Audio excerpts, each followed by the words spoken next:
This is Bumper to Bumper TV.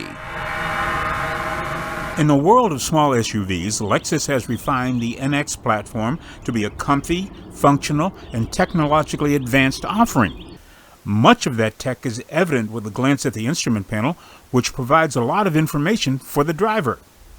Our test vehicle was the 350h, a traditional hybrid using a long, proven design. Under the hood is a 2.5-liter four-cylinder engine, which is capable of being enough to move the NX along. But add in a hybrid electrical assist and it gets aggressive, delivering a combined 240 horsepower. While it's not as responsive as a turbo, this power plant is no slouch when called upon for acceleration.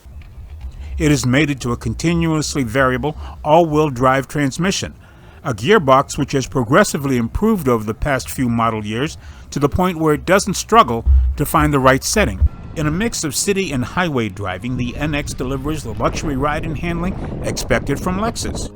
We also noticed that along with the high-end interior finishes on the seats and dashboard, there's a bit of practicality in the cargo area, where a burnished metal lip makes it easier to move unwieldy items in and out of the space. The feature which got our attention was part of the technology suite in this NX.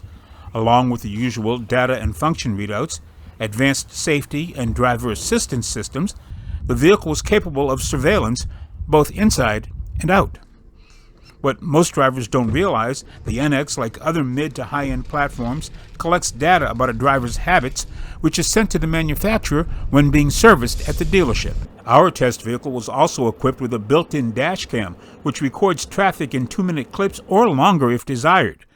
This is what video looks like under typical traffic conditions. Both the camera and the internal driver monitoring system can be disabled by the owner if they want to maintain privacy about what happens when the vehicle's in motion.